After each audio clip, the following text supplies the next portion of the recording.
ഇൻഫോസിസിന്റെ ഇന്റർവ്യൂവിൽ എന്നോട് ചോദിച്ച ക്വസ്റ്റ്യൻ ആണ് what is the difference between bind and apply method in JavaScript. അപ്പോൾ ഇന്നത്തെ വീഡിയോ നമുക്ക് അത് എന്താണെന്ന് നോക്കിയാലോ. ഡെമോൺസ്ട്രേറ്റ് ചെയ്യാൻ വേണ്ടി ഞാൻ ഇവിടെ ഒരു ഫംഗ്ഷൻ ക്രിയേറ്റ് ചെയ്തിട്ടുണ്ട്. ഫംഗ്ഷന്റെ പേര് ഗ്രീറ്റ് ആണ്. അത് ഒരു മെസ്സേജ് എടുക്കും, നിങ്ങളുടെ നെയിം എടുക്കും, പിന്നെ അത് പ്രിന്റ് ചെയ്യും. അത്രേ ഉള്ളൂ. ഇനി നമുക്ക് അപ്ലൈയിലേക്ക് ഫസ്റ്റ് വരാം. അപ്പം അപ്ലൈന്റെ സിൻടാക്സ് എങ്ങനെയാണെന്ന് വെച്ചാൽ ഫസ്റ്റ് പാരാമീറ്റർ ദിസ് എന്നുള്ള വാല്യൂ ആണ്. എക്സ്പ്ലിസിറ്റ് ആയിട്ട് ദിസ് ഞാൻ പ്രൊവൈഡ് ചെയ്യുന്നില്ലാത്തത് കൊണ്ട് നമ്മുടെ നൾ എന്ന് പാസ് ചെയ്തു. രണ്ടാമത്തത് അറേ ഓഫ് ആർഗ്യുമെന്റ് ആണ് പാസ് ചെയ്യുന്നത്. അറേ ഓഫ് ആർഗ്യുമെന്റ് ഈ ഒരു ഗ്രീറ്റ് ഫംഗ്ഷൻ, ഈ ഗ്രീറ്റ് ഫംഗ്ഷൻ എന്ത് രണ്ട് ആർഗ്യുമെന്റ് എടുക്കുന്നുണ്ട്, അത് നമ്മൾ അറേ ആയിട്ടാണ് പാസ് ചെയ്യുക. ഈ ഇമ്പോർട്ടൻസ് ഇവിടെ ശ്രദ്ധിക്കുക. അപ്ലൈ എന്ന് പറഞ്ഞ മെത്തേഡിൽ അറേ ആയിട്ടാണ് ആർഗ്യുമെന്റ്സ് പാസ് ചെയ്യുക. ഇങ്ങനെ ആർഗ്യുമെന്റ് പാസ് ചെയ്താൽ നിങ്ങൾക്ക് ഈ ഒരു ഔട്ട്പുട്ട് കിട്ടും. ഹൈ ശിവ. ഓക്കെ, ഇനി നമുക്ക് അടുത്ത ബൈൻഡിലേക്ക് വരാം. ബൈൻഡിന്റെ സിൻടാക്സ് എന്താണെന്ന് വെച്ചാൽ ഒന്നാമത്തത് അപ്ലൈ പോലെ തന്നെ ദിസിന്റെ വാല്യൂ ആണ്. എക്സ്പ്ലിസിറ്റ് ആയിട്ട് ഞാൻ കൊടുക്കുന്നില്ല, അതുകൊണ്ട് ഞാൻ നൾ അവിടെ പാസ് ചെയ്യുന്നു.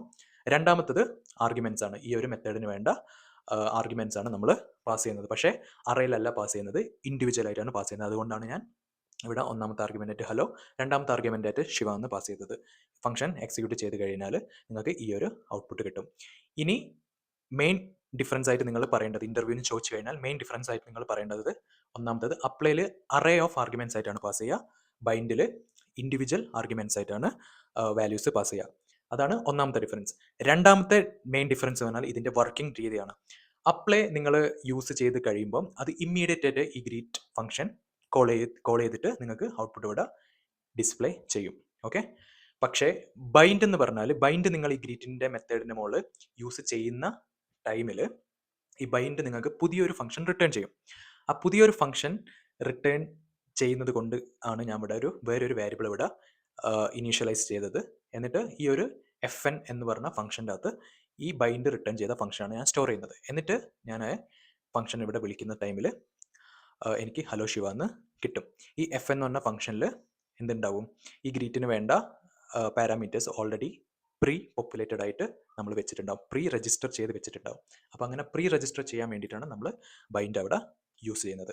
അതാണ് രണ്ടാമത്തെ ഡിഫറൻസ്. മൂന്നാമത്തെ ഡിഫറൻസ് എന്ന് പറഞ്ഞു കഴിഞ്ഞാൽ ഈ രണ്ട് മെത്തേഡിലും അപ്ലൈയിലും ബൈൻഡിലും ദിസ് ബിഹേവ് ചെയ്യുന്ന രീതി വളരെ ഡിഫറൻസ് ആണ്. ആ ഡിഫറൻസ് എന്താണെന്ന് പറഞ്ഞാൽ അപ്ലൈൻ്റെ അകത്ത് ദിസ് ഡൈനാമിക് ആയിരിക്കും, ബൈൻഡിൻ്റെ അകത്ത് ദിസ് പെർമനൻ്റ് ആയിരിക്കും. ആ ഡിഫറൻസ് കുറച്ച് ഡീറ്റെയിൽ ആയിട്ട് പറയേണ്ടത് കൊണ്ട് ഞാൻ ഈ ഒരു വീഡിയോയിൽ ഇൻക്ലൂഡ് ചെയ്യുന്നില്ല, നെക്സ്റ്റ് വീഡിയോയിൽ ഇൻക്ലൂഡ് ചെയ്യും. അപ്പം അപ്ലൈയും ബൈൻഡും ഡിഫറൻസ് ഇൻ്റർവ്യൂവിന് ചോദിച്ചു കഴിഞ്ഞാൽ ഇങ്ങനെ എക്സ്പ്ലെയിൻ ചെയ്യുക. ഇങ്ങനെ എക്സ്പ്ലെയിൻ ചെയ്ത് കഴിഞ്ഞാൽ ഇൻ്റർവ്യൂ നിങ്ങൾ പാസ്സാവും. ഓക്കെ, അപ്പോൾ ഈ വീഡിയോ ഇഷ്ടമായി എന്ന് വിചാരിക്കുന്നു. ഇഷ്ടപ്പെട്ടിട്ടുണ്ടെങ്കിൽ ലൈക്ക് ചെയ്യുക, അതേപോലെ നിങ്ങളുടെ എന്തെങ്കിലും ഡൗട്ട് ഉണ്ടെങ്കിൽ കമൻറ്റ് ചെയ്യുക. അപ്പോൾ നമുക്ക് അടുത്തൊരു വീഡിയോ കാണാം. അതുവരെ ബൈ ബൈ.